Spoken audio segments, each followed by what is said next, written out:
Graça, paz e misericórdia para todos os irmãos.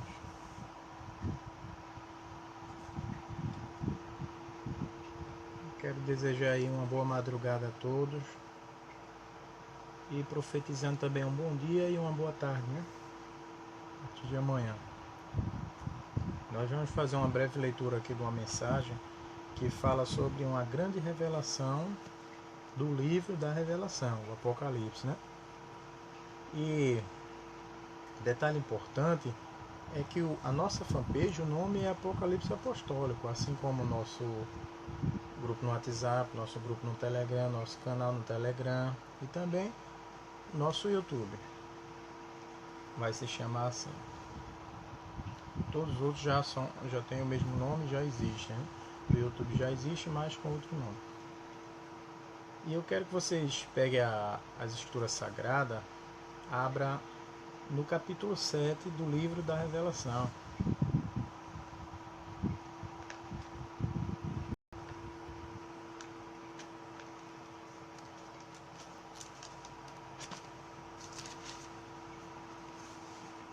E quero que todos, neste exato momento, ao abrir as escrituras sagradas, prestem atenção, se concentrem no que vão ouvir, né? A palavra santa diz: quem lê, entenda, quem tem ouvido, ouça o que o Espírito de Deus diz às igrejas. Tem traduções que diz o que o Espírito Santo diz às igrejas. No caso, ele é o Consolador, automaticamente se torna uma função dele, né? Consolador. Creio que a maioria já achou. Capítulo 7 de Apocalipse, no verso 9 até o verso 14. Eu poderia ler todo o capítulo aqui, né? Isso, além de levar muito tempo, ia demorar a entrar no assunto que eu quero frisar aqui com bastante atenção. Então, todos já estão aí com as Santas Escrituras. Se você conhecer um amigo, uma amiga, um parente, né? Ou até mesmo uma pessoa que se diz seu inimigo, que você queira convidar para assistir essa mensagem ao vivo agora, compartilhe a nossa fanpage com ele, né? Vamos lá. Diz assim, ó: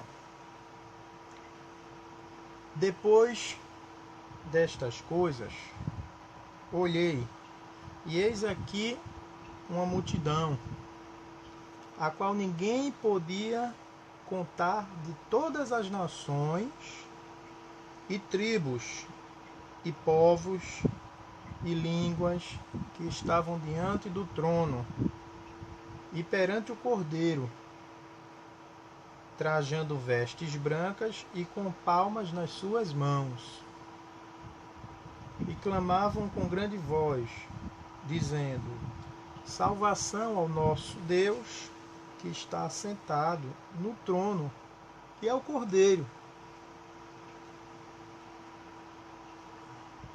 E todos os anjos estavam ao redor do trono, e dos anciãos, e dos 4 animais, e prostraram-se diante do trono sobre o seu rosto, e adoraram a Deus,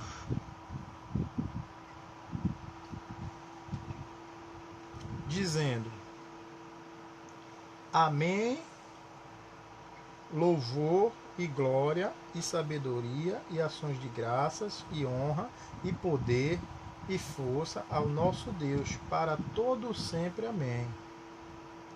E um dos anciões me falou dizendo: estes que estão vestidos de vestes brancas, quem são e de onde vieram?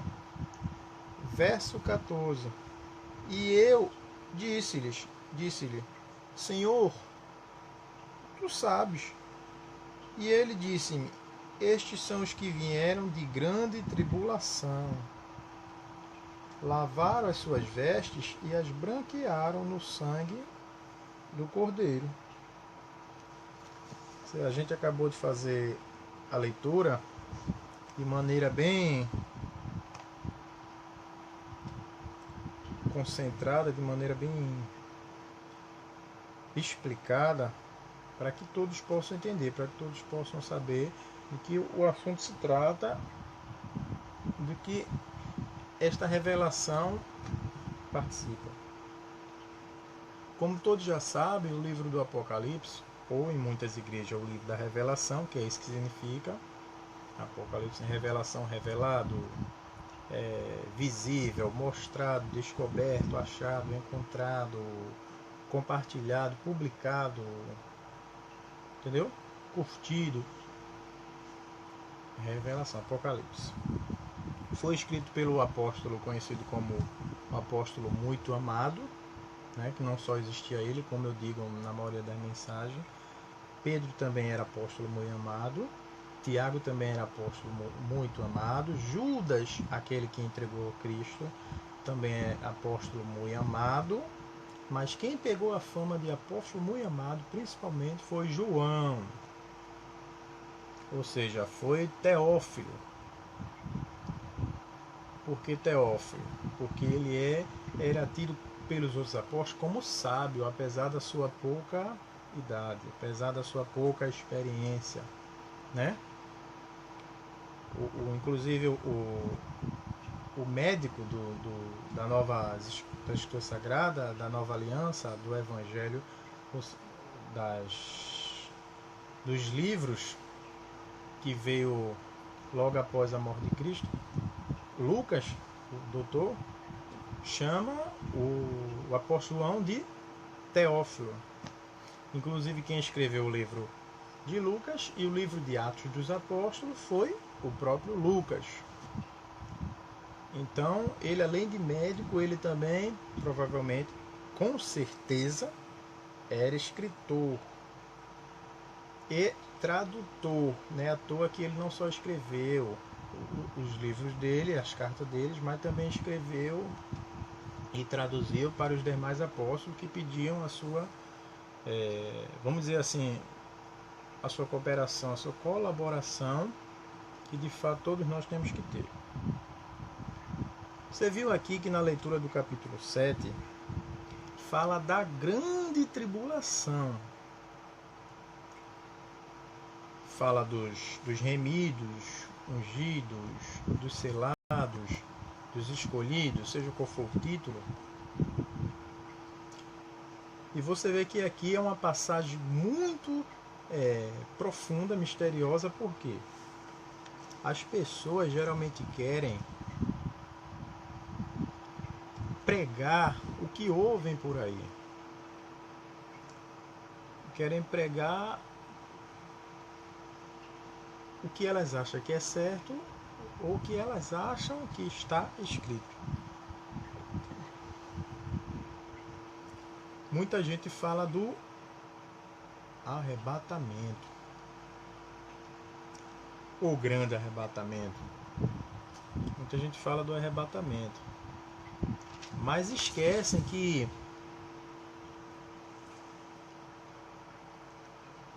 o arrebatamento é um sinal da vinda de Cristo. Não é a vinda de Cristo, é um sinal, é um cumprimento de uma profecia, é um cumprimento de uma revelação do Senhor, o Messias, nosso Salvador, né? É uma maneira de motivar os irmãos a buscarem mais, a lerem mais as Escrituras, a pregarem mais, a orarem mais, né? A socorrer mais os aflitos, necessitados, órfãos, viúvos, né? A cooperarem e ofertarem mais na obra do Senhor, não só financeiramente, mas principalmente espiritualmente, em corpo, alma e espírito. Então o apóstolo João, ele apenas escreveu o que ele viu, o que Deus permitiu ele ver.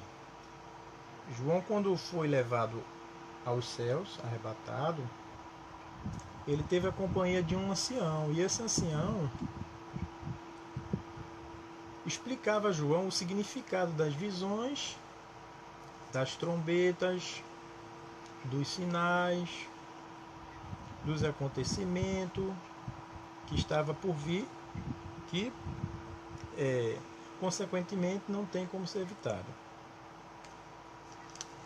Essa revelação da grande tribulação e do arrebatamento, que vem antes da grande tribulação,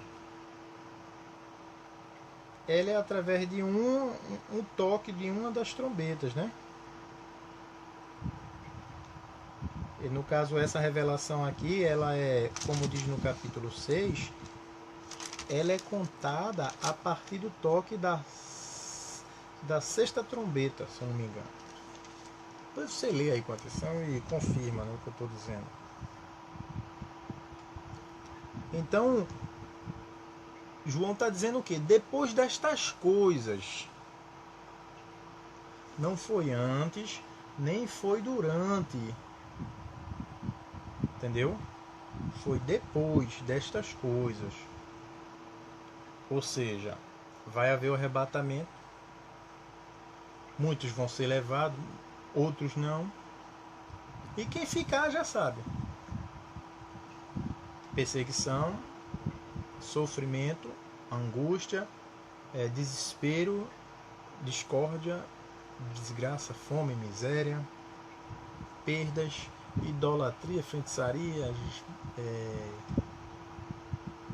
heresias.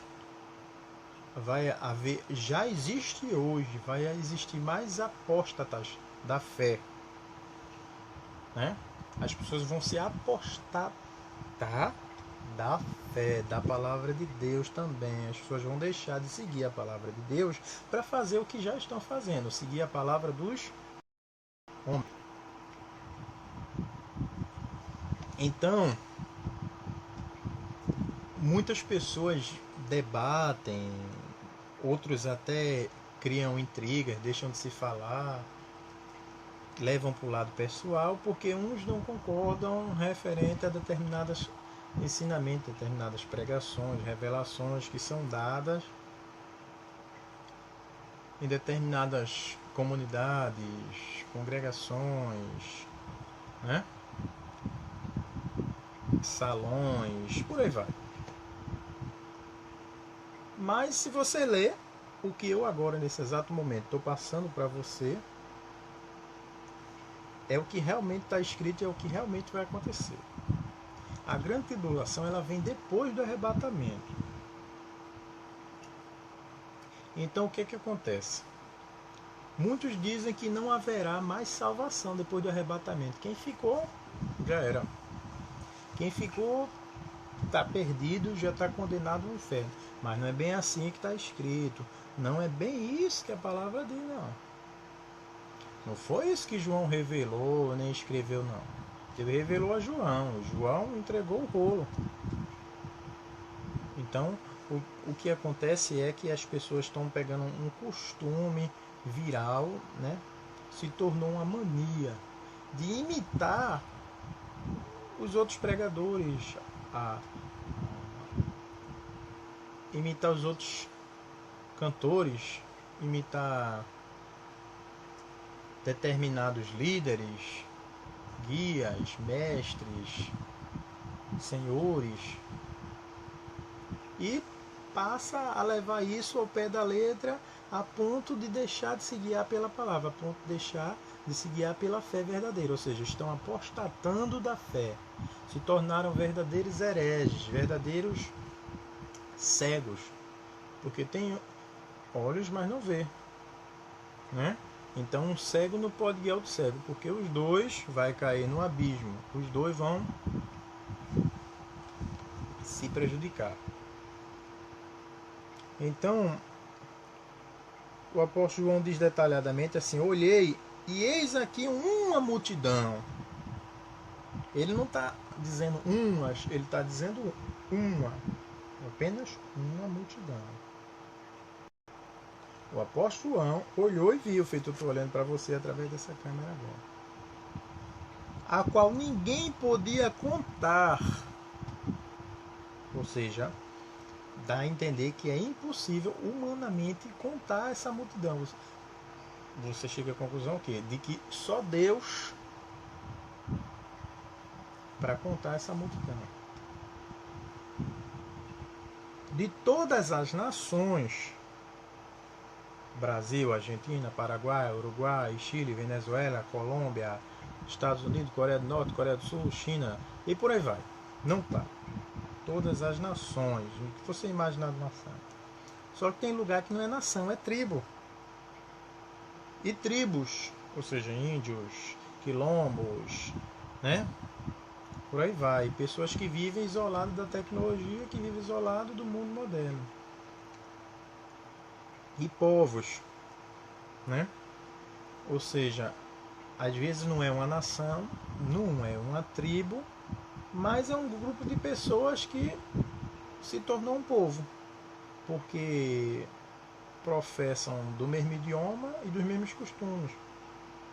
E línguas, ou seja, falam o mesmo dialeto, que estavam diante do trono, ou seja, você está ali porque ou você foi até lá, ou alguém levou você até lá. Eles estão diante, João disse, eles estão porque estavam diante do trono. Ou seja, eles foram porque resolveram seguir a Cristo, resolveram obedecer a palavra de Cristo. Mas verdadeiramente foi a misericórdia, a graça, o amor, a benignidade e a mansidão do nosso Deus que permitiu, através da morte de cruz, sangue derramado no Calvário, todos chegarem até lá, diante do trono. Está falando dessa grande multidão que não pode ser contada, de várias nações, tribos, povos e línguas. E perante o Cordeiro, ou seja, perante quem? Cristo, o Cordeiro do Deus vivo. Então, o Cordeiro, ele é uma espécie de chave, ele é uma espécie de portal secreto, ele é uma espécie de livre acesso, de ingresso ilimitado, que não se acaba. Então, para chegar dentro desse trono, tinha que ter o selo, o ingresso, o cartão, o acesso, passar pela porta, que é o Cordeiro. É aquele que morreu lá no monte de Gólgota, o monte da caveira, morreu de braços abertos na cruz. Não existe outro. O resto é tudo falso e erro, o resto é tudo mentiroso. Não existe outro Messias, não existe outro Cordeiro. Ele é o único. Moisés não é Messias, Elias não é Messias, Enoque não é Messias, né? Abraão não é Messias, Isaac não é Messias, Israel não é Messias, Noé, Adão. O que você imaginar da Bíblia? Nenhum é Messias, só tem um. O Cristo Salvador. O filho de Maria. Entendeu? O enteado de José, o carpinteiro.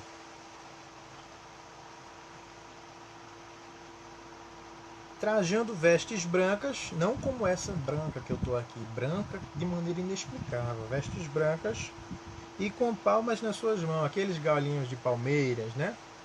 Sinal de festejando, sinal de comemorando, sinal de glorificando e louvando a Deus por algo que recebeu. O que é que eles receberam? Eles receberam a salvação.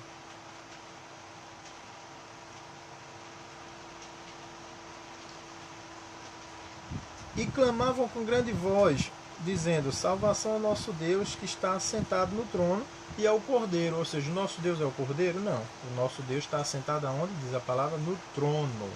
E eles estão dizendo: salvação ao nosso Deus. Como Cristo é o Filho de Deus, eles estão honrando a Cristo também. E ao Cordeiro. Ou seja, Deus permitiu Cristo ali ser o quê? Honrado. Mas deixou bem claro que ele é Deus. E Cristo é o Cordeiro. O Messias, o Salvador, o intercessor, né? O mediador. E todos os anjos estavam ao redor do trono. Não tinha um anjo faltando. Todos estavam lá presentes. Todos compartilhando e comungando da mesma fé e da mesma festa.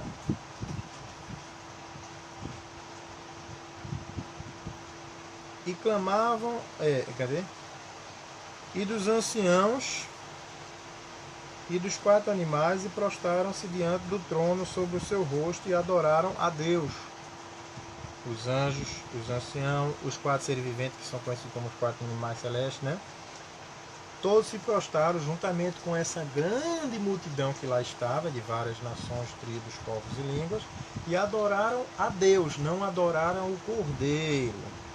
Porque não é para adorar o Cordeiro, é para adorar a Deus. É para se prostrar a Deus. Em nome de quem? Em nome do Cordeiro. É para adorar em Deus em nome de quem?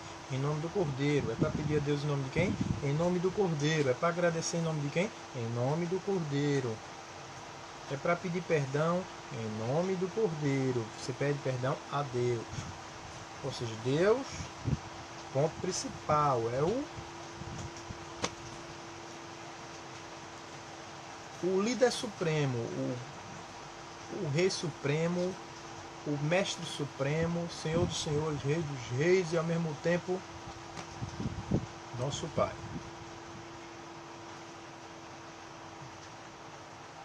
Dizendo amém, muitas pessoas não sabem, mas amém é uma palavra hebraica que significa assim seja, assim será, assim vai ser, assim está sendo, concordamos, aceitamos, né? Entramos em concordância, entramos em acordo.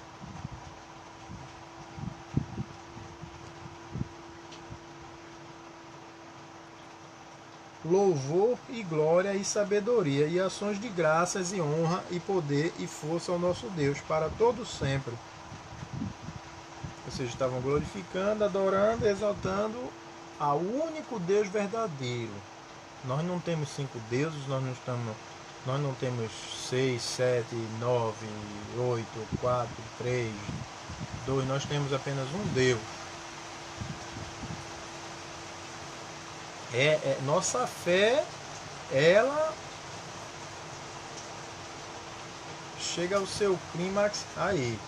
Nós servimos a um único Deus, nós acreditamos num único Deus, nós aceitamos um único Deus. Através de quem? Através do Cordeiro. Entendeu? Pela misericórdia, pela graça, nós somos o que? Salvos.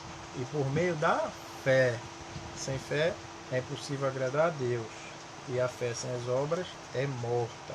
Se nós não adorarmos a Deus, não nos prostrarmos a Deus, não pedirmos perdão a Deus, se não aceitarmos a Deus, se não buscarmos a Deus, se não nos convertermos a Deus, se não cooperarmos, não colaborarmos com a obra de Deus, a nossa fé é o que? É morta. Ou seja, a fé sem as obras é morta. Isso quer dizer o quê? Que sem fé é impossível agradar a Deus. Para você agradar a Deus, a sua fé tem que estar em ação. Você tem que estar pondo ela em prática.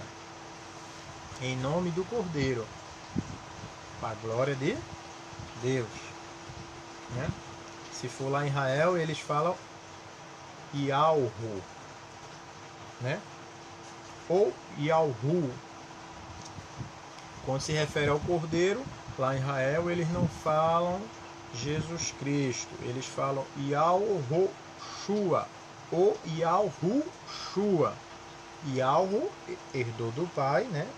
Não sei se você sabe, mas você sabe. Mas em qualquer lugar do mundo, todo filho herda o nome dos pais. Como Deus é único, você observe que Jesus ele nasceu aqui em carne de mulher, entendeu? Então ele tem uma mãe. Então daí você já percebe, já entende, já chega à conclusão de que ele não é o Deus Pai. Ele é filho do Deus vivo, ou seja, filho do Deus Pai. Então Deus não precisa de mãe. Deus não precisa de pai. Deus é. Não foi à toa que ele disse a Moisés: eu sou o que sou. Ou eu sou aquele que sou. Entendeu? Ele é soberano. Então, como Cristo é o seu filho, herdou o seu nome, Yahweh ou Yahu. Yahu. Y-A-O-H-O. Yeshua é de quê? De Salvador. Ou seja, Yahweh, Deus, a gente fala aqui no Brasil, né? Lá eles falam Yahweh. Yeshua, que a gente fala aqui é Salvador, né? No português. Yeshua significa Salvador, ou seja, Deus Salvador.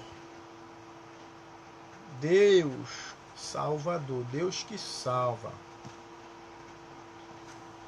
Entendeu agora? Porque o filho veio ao mando do pai, mas com autoridade dada pelo próprio pai. Ele veio o que? Como Salvador, para nos resgatar, para lavar as nossas vestes, né? No seu sangue, ou seja, no sangue do Cordeiro, para nos guiar, nos levar de mão dada conosco até o seu trono. Né? Foi por isso que o apóstolo João viu, através de revelação dada pelo próprio Deus, uma grande multidão que não se podia contar, de várias nações, tribos, povos e línguas. Entendeu agora?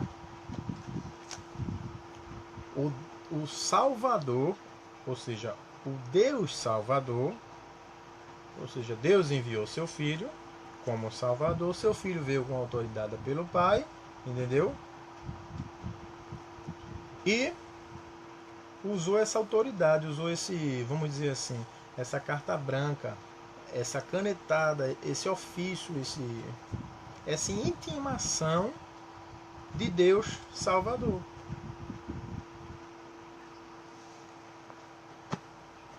Continuando, que o assunto não é esse, o assunto a gente vai chegar já já. Verso 13. E um dos anciãos me falou, dizendo: estes que estão vestidos de vestes brancas, quem são e de onde vieram? Está falando de quem o quê? De alguém que estava ali presente naquela grande multidão, diante do trono, prostrado também. E João, diante de revelação, estava vendo todo mundo prostrado. Só ele e aquele ancião que estava em pé e os dois conversando. Entendeu?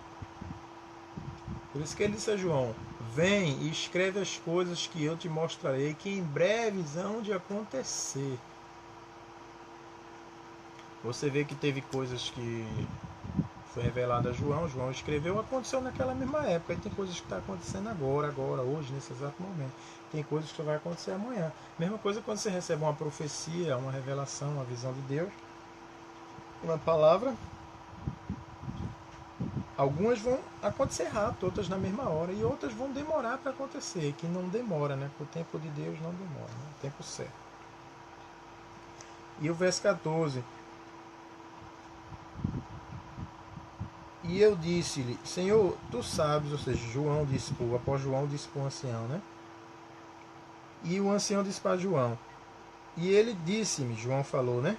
Estes são, agora é o ancião falando, estes são os que vieram de grande tribulação. Lembra da grande tribulação que eu falei, que vem depois do arrebatamento? Lembra que eu falei que, eu não só falei como está escrito, que depois do arrebatamento vai haver uma nova oportunidade. Aquela oportunidade ali, depois daquela oportunidade já era, não vai ter mais oportunidade, ou seja, está tendo essa oportunidade agora, vai ter o arrebatamento, depois do arrebatamento vai ter outra oportunidade, em que vai ser a oportunidade final. E se Deus quiser inverter, mudar a palavra e dar outra oportunidade, ele dá. Ele é Deus, ele pode fazer o que quiser. Entendeu? Se ele quiser voltar atrás, se ele quiser revogar, se ele não quiser dar mais uma oportunidade, não importa. Isso não vai tirar a glória dele, nem ele vai deixar de ser Deus, não. Ou seja, o ancião está falando para o apóstolo João: estes são aqueles que vieram de grande tribulação, ou da grande tribulação. São pessoas que estavam lá, naquela revelação que o apóstolo João estava tendo, que vieram de grande sofrimento, de grande peleja, de grande fome, de grande miséria, grande desgraça, grande perda, grandes guerras, grandes heresias, grandes blasfêmias, abominações, né? Grandes pecados, grandes desobediências, grandes deslealdades, grandes infidelidades, né? Grandes soberbas.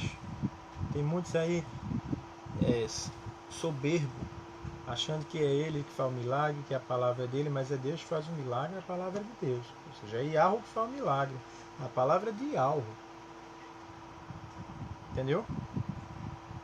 Muitos por aí que tem uma patente de bispo, de pastor, diácono, seja qual for a função, ou até mesmo de apóstolo, fica soberbo, falando coisa com coisa, né? Não quer ouvir a ninguém, tá errado. Muitos não sabem que está errado. Aí alguém vem ensinar o certo, aí ele, na cabeça dele, por ele ter aquele cargo, aquela função, né? Ele não quer parar para ouvir e ler nas escrituras se realmente ele está certo ou se ele está errado. Ele não quer abrir os olhos, nem os ouvidos. Por isso que a escritura diz: quem tem ouvido, ouça o que o Espírito Santo diz às igrejas. O Espírito de Deus diz às igrejas, né? Então, e tem olhos, mas não vê, né? Então esse é o pior cego. É aquele que não quer ver, ele não quer enxergar. Tá aqui, ó, na frente, na ponta do seu nariz, ele não quer. Então essas pessoas que vieram de grande tribulação são pessoas que receberam uma nova oportunidade. Não são pessoas que estão no céu para ser condenadas, não. São pessoas que estão no céu porque foram salvas. Por que eu estou dizendo isso a você? Porque vai ter pregador e pregadora, né? Que vai chegar para você e vai dizer: não, irmão, essas pessoas que estão aqui diante do trono de Deus, prostrada, né? É porque elas vão ser julgadas para ser condenadas e para o inferno. Negativo, não. Elas estão ali porque foram salvas. Não é à toa que elas estão com folhas de palmeira nas mãos, festejando, dando glórias, aleluias e louvando o nome do Senhor, nosso Deus Todo-Poderoso, o El Shaddai, né? Então, elas estão ali alegres porque receberam a nova oportunidade. Porque na primeira oportunidade que teve, elas se recusaram. Aí veio o arrebatamento, levou, né? Cristo levou quem ele quis levar, quem ele viu que merece, e quem ele quis fazer merecedor e levou, né? Que também são pessoas que lavaram suas vestes no sangue do Cordeiro, e levou. Aí depois de 7 anos da grande tribulação, vai ter outras pessoas que também vão ser levadas, que são essas que estão diante do trono de Deus e diante do Cordeiro. Que inclusive o apóstolo João, através de um ancião, viu essas pessoas e as pessoas estavam alegres, estavam felizes, né? Estavam todos os anjos, estavam os 4 seres viventes, conhecidos como os 4 animais celestes. É como se fossem os animais de guarda do trono de Deus. Deus não precisa disso, mas ele tem. Deus não precisa de conselheiro, mas ele tem 24 anciãos para aconselhar ele. Deus não precisa de anjo anotando o que acontece na terra, e ele tem mesmo um de anjo anotando o que acontece na terra. Entendeu? Deus não precisa de anjo da guarda para proteger você, mas Deus enviou para cada ser humano um anjo da guarda para proteger a gente. Entendeu? Deus precisa de intercessor? Deus precisa de Jesus para quê? Me diga aí, para que Deus precisa de Jesus? Para nada. Mas Deus fez antes de todas as coisas. A palavra diz que Deus o criou, ou seja, o seu filho unigênito, primogênito, o único que não lhe negou, o único que não lhe traiu, o resto tudo negou, tudo traiu. Se não negou em boca, negou em consciência, ou no coração, ou em obras, né? A gente peca por palavras, pensamentos, obras e omissões. Então, essas pessoas muito felizes porque receberam a salvação, estavam ali diante de Deus e do Cordeiro, ou seja, o sangue de Cristo os autoriza a chegar até lá, os autoriza a chegar diante do trono de Deus e não ser fulminados destruído espiritualmente, nem materialmente, porque eles estão o quê? Com as vestes lavadas pelo sangue do Cordeiro, com as suas vestes esbranquiçadas, ou seja, mais alvo que a neve, muito mais alvo inexplicadamente. Então eles estão ali para receber os seus galardões, eles estão ali para receber seus novos nomes, eles estão ali para receber a pedra preciosa que vai ser colocada na sua testa com um nome que só ele e o nosso único Deus verdadeiro sabe. Entendeu? Eles estão ali o quê? Para agradecer. Não é à toa que eles estão festejando. Se você ler direito, você vai ver que eles estão festejando. Para agradecer o que Deus fez por nós e que o Cordeiro permitiu que nos acontecesse. Que o Cordeiro guiou a todos eles através da sua eterna misericórdia, para que chegassem diante de Deus e recebessem conforme a sua fé, conforme as suas obras. A fé sem as obras é morta. Sem fé é impossível agradar a Deus. E sem amor tudo é em vão. Então, tá aqui, ó. Novamente, ó. Vou ler o verso 9. Depois destas coisas, olhei e eis aqui uma multidão, a qual ninguém podia contar, de todas as nações e tribos e povos e línguas que estavam diante do trono e perante o Cordeiro, trajando vestes brancas e com palmas nas suas mãos. O 10 e o 12, dizendo: Amém. Louvor e glória e sabedoria, ações de graças, ou seja, agradecendo, né? E honra e poder e força ao nosso Deus, para todo sempre. Amém. Aí o verso 13. E um dos anciãos me falou o apóstolo João, né? Dizendo: Estes que estão vestidos de vestes brancas, quem são e de onde vieram? Perguntou a João. O João ia saber de que João já estava ali através de revelação dada por Deus. Ele testou João, né? Vamos ver se esse camarada aí prestou atenção nas pregações de Al-Roshua. Vamos ver se ele prestou atenção nas parábolas, se ele prestou atenção nas orações, nos ensinamentos do único e verdadeiro Salvador, o único e verdadeiro Messias, o verdadeiro Filho de Deus. Aí, verso 14. E o apóstolo João disse: E eu disse-lhe: Senhor, tu sabes. E ele disse-me. Aí agora o ancião fala mesmo assim: ó, Estes são os que vieram de grande tribulação. Não é os que vieram do arrebatamento, não, viu? É os que vieram de grande tribulação.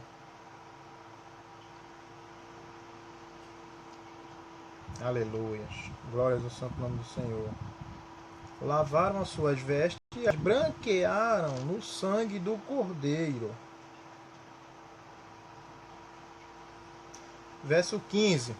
Vou acrescentar mais um verso. E por isso estão diante do trono de Deus e o servem de dia e de noite. Está vendo que foram salvos? Que não foram lá para ser julgados, para ser condenados, para ser lançados no abismo, no inferno, no Hades, nada disso. Foram lá porque foram salvos. O verso 15 diz: Por isso estão diante do trono de Deus e o servem de dia e de noite no seu templo. Da mesma forma que houve o templo aqui construído por rei Salomão, lá no Reino Celeste tem um templo idêntico. O apóstolo fala sobre isso, né? No seu santo templo. E aquele que está sentado sobre o trono os cobrirá com a sua sombra. Ou seja, eles não mereciam a salvação, assim como eu não mereço, você não merece, ninguém merece. Mas o sangue do Cordeiro, o Deus Salvador, ou seja, o Filho representando o Pai, por isso que eu estou falando assim, os cobriu, ou seja, nos cobriu, nos justificou, nos permitiu, nos levou até Deus. Amém? Então receba essa palavra, fique na graça, na paz e na misericórdia, né? Que ao abençoe a todos nós, que ilumine todos os dias de nossa vida, nossa família, nossos familiares, nossos casamentos, que todas as pragas, maldições, chagas, enfermidades, feitiçarias, não importa de qual grau, né? Que tudo que aflige as nossas vidas agora não aflige mais, não ataca mais, não afeta mais. Que caia por terra as portas fechadas, que seja escancarada agora e que sejam curados, sejam libertos, se for demônio de loucura, demônio de doença, de maldição, seja hereditário ou não. Que saia agora em nome de Yahushua. Amém.